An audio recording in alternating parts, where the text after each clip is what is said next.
Hey guys, Jeffrey here with your daily audible Bible chapter. I hope everybody is having a good morning today.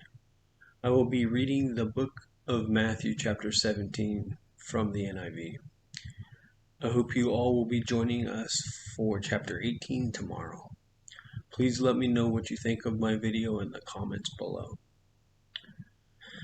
The Transfiguration. After 6 days, Jesus took with him Peter, James, and John, the brother of James, and led them up a high mountain by themselves. There he was transfigured before them.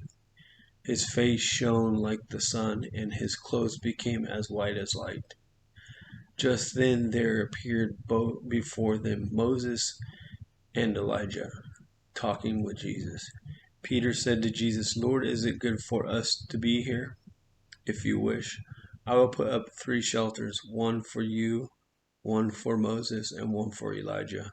While he was still speaking, a bright cloud covered them, and a voice from the cloud said, "This is my son, whom I love.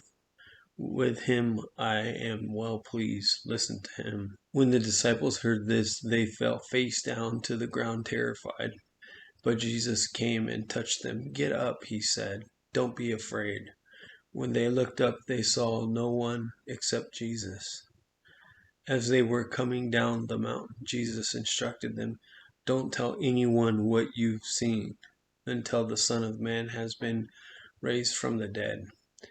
The disciples asked him, "Why then do the teachers of the law say that Elijah must come first?" Jesus replied, "To be sure, Elijah comes and will restore all things.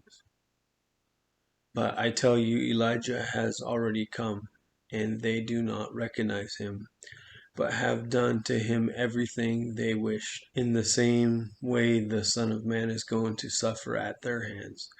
Then the disciples understood that he was talking to them about John the Baptist. Jesus healed the demon-possessed boy. When they came to the crowd, a man approached Jesus and knelt before him. "Lord, have mercy on my son," he said. "He has seizures and is suffering greatly. He often falls into the fire and into the water. I brought him to your disciples, but they could not heal him." "You unbelieving and perverse generation," Jesus replied, "how long shall I stay with you? How long shall I put up with you? Bring the boy here to me." Jesus rebuked the demon, and it came out of the boy, and he was healed at that moment. Then the disciples came to Jesus in private and asked, "Why couldn't we drive it out?" He replied, "Because you have so little faith.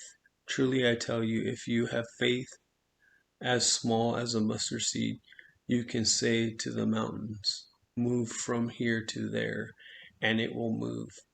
Nothing will be impossible for you." Jesus predicts his death a second time. When they came together in Galilee, he said to them, "The Son of Man is going to be delivered into the hand of men. They will kill him, and on the 3rd day he will be raised to life." And the disciples were filled with grief. The temple tax. After Jesus and his disciples arrived at Capernaum, the collectors of the 2 drachma temple tax came to Peter and asked, "Doesn't your teacher pay the temple tax?" "Yes, he does," he replied. When Peter came into the house, Jesus was the first to speak. "What do you think, Simon?" he asked. "From whom do the king of the earth collect duties and taxes? From their other children or from others?" "From others," Peter answered. "Then the children are exempt," Jesus said to him. "But so that we may not cause offense, go to the lake and throw out your line. Take the first fish you catch, open its mouth, and you will find a 4 drachma coin. Take it and give it to them for my tax and yours. Thank you all for joining us today. I hope you all have a great day. I look forward to seeing you all again tomorrow.